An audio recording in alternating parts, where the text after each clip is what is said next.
শ্রীনগর থেকে অনন্তনাগ যাচ্ছি ট্রেনে করে। শ্রীনগর থেকে অনন্তনাগ ট্রেনের ভাড়া 10 টাকা মাত্র। আর এদিকে বরফাবৃত পাহাড়ের চূড়া অনন্তনাগ থেকে যাব পেহেলগাঁও, সেটাও আগামী একটা স্টেশন আসতে চলেছে। স্টেশনটা হচ্ছে শ্রীনগরের পরের স্টেশনই, শ্রীনগরের পরের স্টেশন।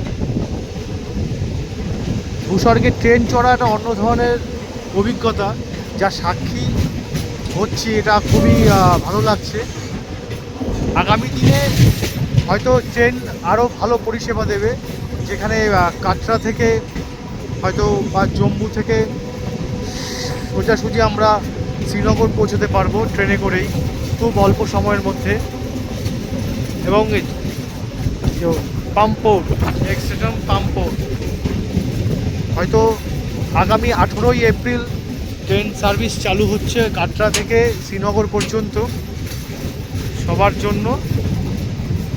আগামী দিন ভূস্বর্গ আরও বেশি উন্নতি করবে এই আশা রাখি, এবং ভূস্বর্গে শান্তি তো ফিরে এসছেই, সেই সাথে সাথে এবার উন্নতিও ফিরবে। দেখতে পাচ্ছেন আমাদের জওয়ানরা, আরপিএফ, তারা সদা সতর্ক হয়ে আছে।